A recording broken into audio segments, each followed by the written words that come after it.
Stepping from Oysters. In the early days of the Salish Sea, where man had been delivered to the oyster host by the eagle and the raven, and they had been visited by the creatures of the forest and the sea, who shared their stories and wisdom, and the humans began to learn how to be human. And from these stories and wisdom, man had become very powerful, and they kept the names of the nature of the wisdom of the creatures who felt that had taught them the most.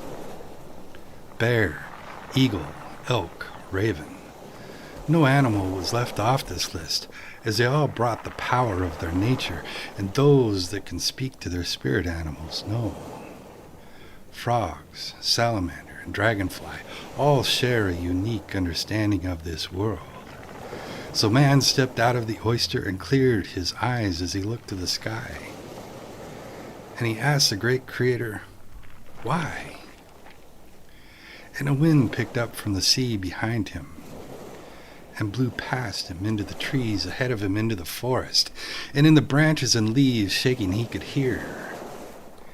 It is a man's task to see the world for what it is, to see the world with all who live in it, to be inclusive, to be ever moving.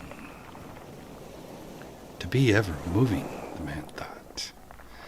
This is a phrase that needs to be understood, as moving doesn't necessarily mean in transit, as our spirits do not remain in the physical world.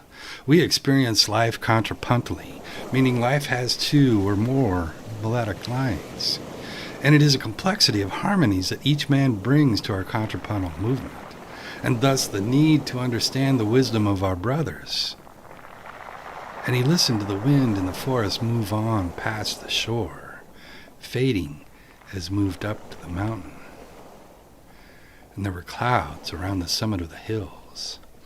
Crows and woodpeckers and hummingbirds visit berry bushes on a cliff. Waves are washing the stones and sand around his bare feet, and he felt the coolness of the water.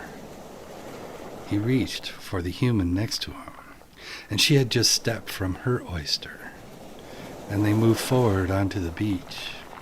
Walking to the forest, they looked back to the sea. An orca splashed its tail fin as it dove, and seagulls dived for small fish. They continued their path to the forest, and they noticed the other humans stepping from oysters.